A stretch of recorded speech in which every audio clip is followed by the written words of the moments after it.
నమస్కారం ఘంటారావానికి స్వాగతం. ముందుగా ప్రధాన అంశాలు. ఢిల్లీలో 7 కేంద్ర మంత్రులతో భేటీ కానున్న సీఎం.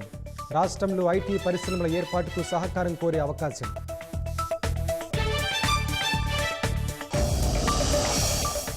నేడు కస్టడీకి విజయనగరం పేలుళ్ల కుట్ర కేసు నిందితులు.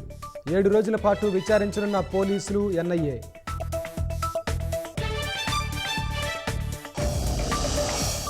మద్యం స్కామ్ ఆధారాలు నాశనం చేసిన వైసీపీ మాఫియా. ఫోరెన్సిక్ రికవరీకి వీలు లేకుండా 350 టెరాబైట్ల డేటా ధ్వంసం.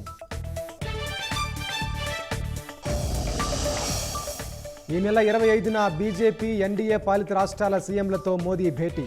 3వ విడత పాలన మొదటి వార్షికోత్సవాల నిర్వహణపై చర్చ. ఉగ్రదాడి జరిగి నెల రోజులైనా కోలుకోని కశ్మీర్ పర్యాటకం. ఖాళీగా దర్శనమిస్తున్న రిసార్టులు, హోటళ్లు.